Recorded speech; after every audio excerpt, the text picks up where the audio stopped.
2027 గోదావరి పుష్కరాలకు సిద్ధమవుతున్న రాజమండ్రి. ప్రపంచాన్ని ఆకర్షించేలా కుంభమేళా తరహా ఏర్పాట్లు. మౌలిక వసతులు, ఆలయాల ముస్తాబు, రవాణాపై ప్రత్యేక దృష్టి.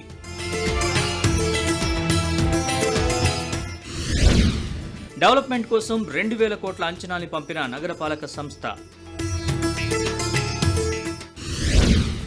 ముచ్చటగా మూడోసారి పుష్కరాలు నిర్వహిస్తున్న సీఎంగా చంద్రబాబు. ముఖ్యమంత్రి డైరెక్షన్లో కొనసాగుతోన్న అభివృద్ధి పనులు. భారతదేశం ఎన్నో నదులకు పుట్టినీళ్లు. పరమ పావనమైన గోదావరి నదికి ఉన్న ఆధ్యాత్మిక ప్రాధాన్యం ఎంతో విశిష్టం, మరెంతో ప్రత్యేకం. మహారాష్ట్రలో పుట్టి తెలంగాణ మీదుగా సవ్వడి చేస్తూ బాసర, ధర్మపురి, భద్రాచలం వంటి పుణ్యక్షేత్రాల్ని పావనం చేస్తూ కోట్ల మంది ఆహారానికి జలధారగా మారి తన వంపు సొంపులతో ఏపీలోని అంతర్వేదిలో సముద్రంలో కలుస్తుంది. వచ్చే ఏడాది జరగనున్న గోదావరి పుష్కర పనులకు రాష్ట్ర ప్రభుత్వం శ్రీకారం చుట్టిందా? మహాకుంభమేళా తరహాలో గోదావరి పుష్కరాలకు అధికార యంత్రాంగం ఏర్పాట్లు సిద్ధం చేస్తున్నారా? రాజమండ్రి స్నానఘట్టాలతో పాటు అఖండ గోదావరి తీరాన ఎక్కడ పుణ్యస్నానం ఆచరించినా పుష్కర ఫలితం లభిస్తుందా? రాజమండ్రితో పాటు గోదావరి జిల్లాల్లో జరుగుతున్న పుష్కర పనుల ఏర్పాట్లను ఇప్పుడు చూద్దాం. గోదావరి పుష్కరాలు 2027 జూన్ 26 నుంచి జూలై 7 వరకు జరుగుతాయి. గురుగ్రహం సింహరాశిలోకి ప్రవేశించినప్పుడు గోదావరి నదికి పుష్కరాలు వస్తాయి. 12 రోజుల పాటు రాజమండ్రి ప్రాంతం ఆధ్యాత్మిక క్షేత్రంగా మారబోతోంది. తెలుగు రాష్ట్రాలతో పాటు దేశ విదేశాల నుంచి ఎందరో హిందూ భక్తులు, ఆధ్యాత్మికవేత్తలు, ఋషులు, సన్యాసులు, సాధువులు, అఘోరాలు పుణ్యస్నానాలు ఆచరించేందుకు గోదావరి తీరానికి తరలివస్తారు. గోదావరి ఘాట్ల వద్ద చేసే పుణ్యస్నానాలు ఎంతో పవిత్రంగా భావిస్తారు. అందుకే కూటమి ప్రభుత్వం ఈ మహోత్సవం ప్రపంచం దృష్టిని ఆకర్షించేలా దాదాపు 2 ఏళ్ల ముందు నుంచే ఏర్పాట్లు చేస్తోంది. అంటే ఈ పుష్కరాల వేడుకను నభూతో అన్న రేంజ్లో నిర్వహిస్తుంది. వచ్చే ఏడాది జూన్ 26వ తేదీ నుంచి జూలై 7వ తేదీ వరకు కూడా గోదావరి పుష్కర ముహూర్తం రాష్ట్ర ప్రభుత్వం ఖరారు చేసింది. ఈ పుష్కరాలకు సంబంధించి ఇప్పటికే ముఖ్యమంత్రి చంద్రబాబు నాయుడు అధ్యక్షతన సమీక్షా సమావేశాలు కూడా జరిగాయి. అధికార యంత్రాంగం కూడా ఏర్పాట్లు చేస్తుంది. పుష్కరాలంటే అందరికీ గుర్తు వచ్చేది ముఖ్యంగా రాజమండ్రి పుష్కర ఘాట్. అంటే పుష్కర ఘాట్లో పుణ్యస్నానం ఆచరించే పుష్కర ఫలితం లభిస్తుంది అనేది యాత్రికులు భావిస్తారు. అందుకే పుష్కర ఘాట్కి అత్యంత ప్రాధాన్యత ఉంటుంది. ప్రస్తుతం మనం రాజమండ్రి పుష్కర ఘాట్ దగ్గర ఉన్నాము. ఇక్కడ విజువల్స్లో చూడవచ్చు. ఇది పుష్కర ఘాట్ 200 మీటర్ల విస్తీర్ణంలో ఉంటుంది. పుష్కర ఘాట్ను పూర్తి స్థాయిలో అభివృద్ధి చేసే విధంగా కూడా, విస్తరించే విధంగా కూడా అధికారులు ఏర్పాట్లు చేస్తున్నారు. మనం విజువల్స్లో చూడవచ్చు. రాజమండ్రి పుష్కర ఘాట్ దగ్గర ఇప్పటికే పుష్కరాలకు సంబంధించి అఖండ గోదావరి ప్రాజెక్టు నిధులతో ఇక్కడ పుష్కర పనులు జరుగుతున్న దృశ్యాలను కూడా మనం విజువల్స్లో చూడవచ్చు. ఇదంతా కూడా పుష్కర ఘాట్ను ఇక్కడ అభివృద్ధి చేస్తున్న దృశ్యాలను కూడా మనం విజువల్స్లో చూడవచ్చు. గోదావరి పుష్కరాలకు సంబంధించి అంటే 12 రోజులు కూడా సుమారుగా 10 కోట్ల నుంచి 12 కోట్ల మంది యాత్రికులు పుష్కర స్నానానికి వస్తారు అనే అంచనాతో అధికారులు ఏర్పాట్లు చేస్తున్నారు. ప్రస్తుతం ఈ ఏదైతే పుష్కరాల సమయంలో స్నానమాచరించేందుకు పెద్ద ఎత్తున యాత్రికులు వస్తారో వాళ్ళ భద్రత కోసం ఇప్పటికే ఫిషరీస్ శాఖ కూడా ఏర్పాట్లు చేస్తున్న పరిస్థితి అయితే ఉంది. ఇప్పటికే అంచనాలు కూడా రూపొందించి మత్స్యశాఖ అధికారులు కూడా రాష్ట్ర ప్రభుత్వానికి నివేదించారు. మనం విజువల్స్లో చూస్తున్నాం. ఇదంతా పుష్కర ఘాట్ను సుందరంగా తీర్చిదిద్దుతున్న దృశ్యాలను మనం విజువల్స్లో చూడవచ్చు. పనులు జరుగుతున్న దృశ్యాలను మనం విజువల్స్లో చూడవచ్చు.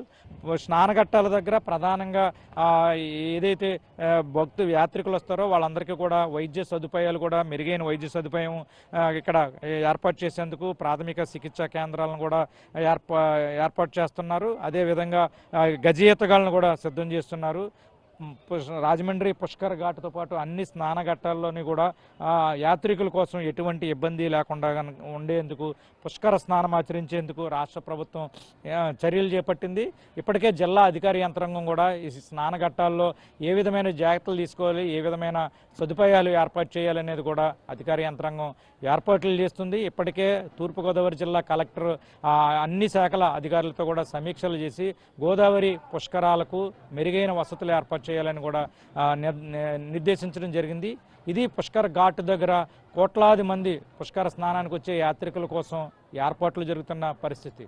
పుష్కరాల నిర్వహణ విషయంలో ముఖ్యమంత్రిగా చంద్రబాబు నాయుడుది రికార్డు అనుకోవచ్చేమో. వరుసగా 3 సార్లు పుష్కరాల సమయంలో ముఖ్యమంత్రిగా ఉండడం అంటే ఆయన అదృష్టమని చెప్పాలి. 2003లో ఉమ్మడి ఏపీ సీఎంగా ఉన్నారు చంద్రబాబు. విభజిత ఏపీలో గోదావరి పుష్కరాలు 2015లో వచ్చాయి. అప్పుడు నారావారి ఆధ్వర్యంలోనే పుష్కరాలకు ఏర్పాట్లు ఘనంగా చేశారు. ఇప్పుడు ముచ్చటగా 3వ సారి వచ్చే ఏడాది జరిగే గోదావరి పుష్కరాలు కూడా ఆయన ఆధ్వర్యంలోనే జరగనున్నాయి. ఇదో అరుదైన అద్భుత ఘట్టం. గతంలో 2 సార్లు గోదావరి పుష్కరాల నిర్వహణ విషయంలో చంద్రబాబుకు అపార అనుభవం ఉంది.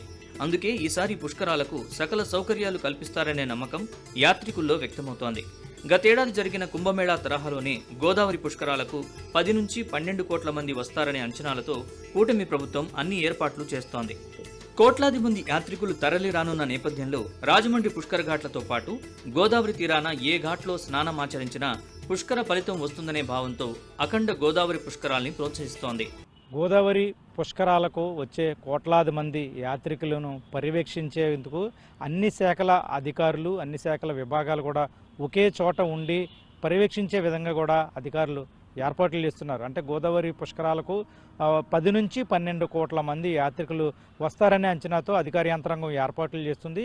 వీళ్ళందరినీ కూడా ఎవరైతే దూర ప్రాంతాల నుంచి వచ్చే యాత్రికులను స్నానఘట్టాలకు పంపడం, రవాణా సదుపాయం, బస్సుల నుంచి ట్రైన్ల నుంచి రావడం ఇవన్నీ కూడా పర్యవేక్షించేందుకు అధికార యంత్రాంగం ఇక్కడ రాజమండ్రిలోని మున్సిపల్ స్టేడియం గ్రౌండ్ను ఎంపిక చేసింది. ప్రస్తుతం మనం రాజమండ్రి మున్సిపల్ స్టేడియం గ్రౌండ్లో ఉన్నాము. ఇక్కడ విజువల్స్లో చూడవచ్చు. ఈ సెంటర్లోనే ఇంటిగ్రేటెడ్ కమాండ్ కంట్రోల్ సెంటర్ ఏర్పాటు చేసేందుకు అధికారులు దీన్ని ఏర్పాట్లు చేస్తున్నారు. ముఖ్యమంత్రి Chandrababu Naidu integrated command control సెంటర్ను ఉపయోగించుకొని స్నానఘట్టాల్లో యాత్రికులు అందుతున్న సౌకర్యాలు, ఎక్కడైనా ఇబ్బందులు ఉన్నాయా అనేది ముఖ్యమంత్రి చంద్రబాబు స్వయంగా కమాండ్ కంట్రోల్ రూమ్లోనే ఎక్కువసేపు సమయం గడిపి ఆ పరిస్థితిని సమీక్షించేవారు. ఎక్కడైనా ఇబ్బందులు ఉంటే అధికారులకు సూచనలు చేసేవారు. వచ్చే ఏడాది జరగనున్న గోదావరి పుష్కరాలకు కూడా ముఖ్యమంత్రి చంద్రబాబు నాయుడు ముఖ్యమంత్రిగా ఉన్నారు. ఆయనే సారథ్యం వహిస్తున్నారు.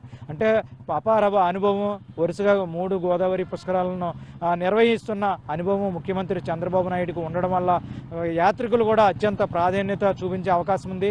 మహాకుంభమేళా తరహాలో గోదావరి పుష్కరాలు కూడా తరలి వచ్చే అవకాశం ఉందని కూడా అధికారులు అంచనా వేస్తున్నారు. ఈ నేపథ్యంలోనే ఇంటిగ్రేటెడ్ కమాండ్ కంట్రోల్ రూమ్ని ఏర్పాటు చేసి ఈ కమాండ్ కంట్రోల్ సెంటర్ ద్వారా యాత్రికుల పరిస్థితిని ఎప్పటికప్పుడు పర్యవేక్షించేందుకు, సమీక్షించేందుకు అధికార యంత్రాంగం ఏర్పాట్లు చేస్తున్న పరిస్థితి. ఇది ఇంటిగ్రేటెడ్ కమాండ్ కంట్రోల్ రూమ్ సెంటర్కి సంబంధించిన పరిస్థితి. గోదావరి పుష్కరాలు అంటే అందరికీ గుర్తొచ్చేది సాంస్కృతిక రాజధాని రాజమహేంద్రవరం. యాత్రికుల ఆకాంక్షలకు తగ్గట్టుగా నగరాన్ని సర్వంగా సుందరంగా తీర్చిదిద్దేలా పనులు చేపట్టేందుకు నగరపాలక సంస్థ ప్లాన్ రెడీ చేసింది. రోడ్ల విస్తరణ, స్నానఘట్టాల అభివృద్ధి, శానిటేషన్, తాగునీటి సదుపాయం కల్పించేందుకు అధికారులు 200 కోట్లతో అంచనాలు సిద్ధం చేసి రాష్ట్ర ప్రభుత్వానికి నివేదికలు పంపారు. ఇందులో విద్యుత్ శాఖ 96.90 కోట్లు, దేవాదాయ శాఖ 51 కోట్లు, వైద్య ఆరోగ్య శాఖ 3.50 కోట్లతో ప్రతిపాదనలు సిద్ధం చేశారు. జలవనరుల శాఖ, పంచాయతీరాజ్ శాఖ, పోలీస్ శాఖ, పర్యాటక శాఖ, రోడ్లు, భవనాల శాఖ, రవాణా శాఖ, మత్స్యశాఖ, అగ్నిమాపక శాఖ పుష్కరాల నిర్వహణ కోసం ప్రతిపాదనలు సిద్ధం చేసి ఆమోదానికి పంపారు. కేంద్రం నుంచి కూడా నిధులు తీసుకొస్తామని ప్రకటించారు ప్రజాప్రతినిధులు. గోదావరి తీరం ధవళేశ్వరం దగ్గర నుంచి కూడా పైన బొబ్బిలినంక దాకా గోదావరి గట్టుని అనుకూలంగా మార్చేదానికోసం కూడా కార్యాచరణతో ముందుకు సాగుతూ ఉన్నాం. ఇది కాకుండా రహదారులు కావాలి, బైపాస్ రోడ్డు ఒకటి నిర్మాణం చేయాలని తలపెడుతూ ఉన్నాం. వర్షాకాలం కనుక వాటర్ నిలబడకుండా ఉండడం కోసం వాటర్ త్వరగా గోదావరి వరదలో ఉంటే తోడిపోయడానికి కానీ, లేకుంటే కింద భాగానికి తరలించేదానికి డ్రైనేజ్ వ్యవస్థ అవసరం. ఒక 300-400 కోట్ల రూపాయలు ఆ ప్రాజెక్టును టేకప్ చేయాలని కూడా ప్రయత్నం జరుగుతూ ఉంది. దేవాదాయ శాఖ ఆల్రెడీ ప్రతిపాదన అందినాయి. ఇంకా కొంచెం మార్పులు చేర్పులుంటే చేసి దేవాలయాన్ని కూడా చక్కగా పరిపూర్ణంగా అభివృద్ధి చేసి వాటికి కావాల్సిన వస్తువులు కానీ, విగ్రహాలు కానీ అన్నీ కూడా సప్లై చేసి దానికోసం కూడా కార్యాచరణతో ముందుకు సాగుతుంది. ఇది పుష్కరాలకు సంబంధించి ఒక చరిత్రగా ఈవెంట్గా ఉండాలి. ఆంధ్రప్రదేశ్లో రాజమహేంద్రం, ముఖ్యంగా రాజమహేంద్రవరమే కాదు, ఎక్కడైనా స్నానాలు చేయొచ్చు. చాలామంది రాజమహేంద్రవరం పుష్కర ఘాట్లోనే స్నానాలు చేయాలనుకుంటారు, కానీ ఎక్కడైనా చేయొచ్చు. గోదావరిలో పుష్కర స్నానం చేయడమే ప్రధానం కనుక గోదావరి జిల్లాలోని తీర ప్రాంతం అంతా కూడా, గోదావరి ప్రాంతం అంతా కూడా రేవులు కానీ అక్కడ సౌకర్యాలు మెరుగుపరచాలని ఒక యాక్షన్ ప్లాన్లో ముందుకెళ్తుంది. రాజమహేంద్రవరం వేదికగా ఏదైతే రాష్ట్ర ప్రభుత్వం ఎంతో ప్రతిష్టాత్మకంగా చేయబోతున్న 2027 గోదావరి పుష్కరాల పైన ఇప్పటికే ఒక ప్లాన్ ఆఫ్ యాక్షన్ తోటి ముందుకు వెళ్ళడం జరుగుతూ ఉంది. 95 కోట్లతోటి గౌరవ ఎంపీ గారు ఒక సహకారంతో, కేంద్ర ప్రభుత్వం ఒక సహకారంతో టెండర్లు కూడా పిలిచి అతి దగ్గరలో ప్రారంభించుకునే ప్రక్రియ కూడా తీసుకుంటా ఉన్నాం. అలాగే నిన్ననే గౌరవ మంత్రి పవర్ మంత్రి గొట్టిపాటి రవి గారు రావడం జరిగింది. సుమారు 100 కోట్ల పనులు పుష్కరాల్ని దృష్టిలో పెట్టుకొని అన్ఇంటరప్టెడ్ పవర్ సప్లై, నాణ్యమైన విద్యుత్ని ప్రజలకు ఇచ్చే విధంగా, ఏ విధమైన పవర్ ఫ్లక్చువేషన్స్ కూడా లేకుండా ఉండే విధంగా నిన్ననే 100 కోట్లకి పనులకి శంకుస్థాపన చేయడం. కేవలం నా నియోజకవర్గంలో ఏనాటి నుంచో ఉన్న కళ అండర్ గ్రౌండ్ పవర్ కేబులింగ్. అంటే అండర్ గ్రౌండ్ పవర్ కేబులింగ్ అన్నది ఇలాంటి నగరాలకి అవసరం ఉంది.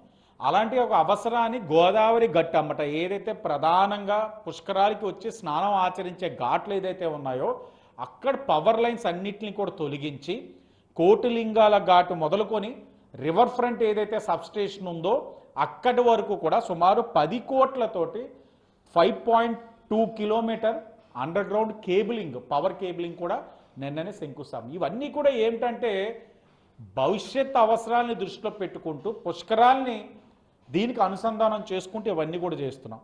గోదావరి పుష్కరాలని అత్యంత వైభవంగా నిర్వహించేందుకు ఇప్పటికే ముఖ్యమంత్రి చంద్రబాబు నాయుడు సారథ్యంలో అధికారులతో సమీక్షలు నిర్వహించారు.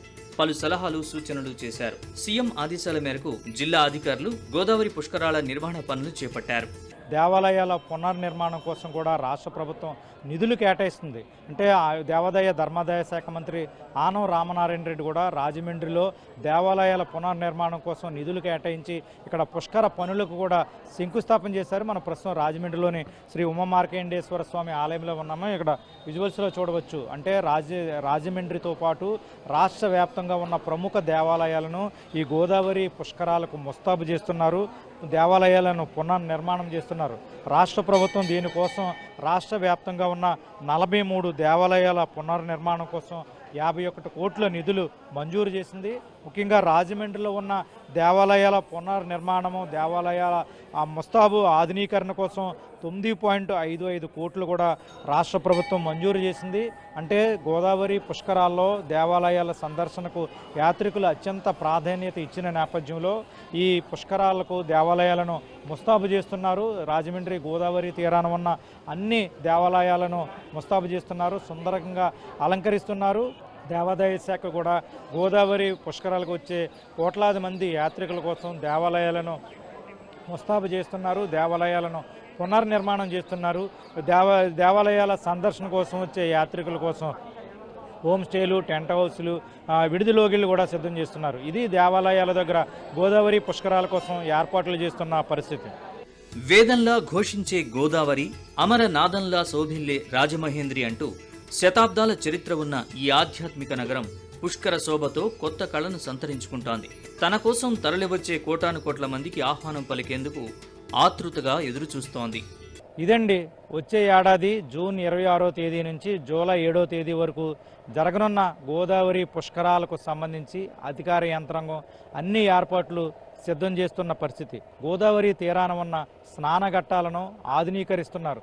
అదేవిధంగా దేవాలయాలను కూడా పునర్నిర్మాణం చేస్తున్నారు. కోట్లాది భక్తుల కోసం, యాత్రికుల కోసం రవాణా, భోజన, వైద్య సదుపాయాలను కూడా రాష్ట్ర ప్రభుత్వం పటిష్టంగా అమలు చేసేందుకు జిల్లా అధికార యంత్రాంగం అన్ని ఏర్పాట్లు సిద్ధం చేస్తుంది. ఇది గోదావరి పుష్కర పనులకు రాష్ట్ర ప్రభుత్వం అత్యంత ప్రాధాన్యత ఇస్తూ కోట్లాది మందిగా తరలివస్తున్న యాత్రికులకు జిల్లా అధికార యంత్రాంగం అన్ని ఏర్పాట్లు సిద్ధం చేస్తున్న పరిస్థితి. వీడియో జర్నలిస్ట్ సతీష్తో రాజుబాబు, ఏబిఎన్ ఆంధ్రజ్యోతి, రాజమండ్రి.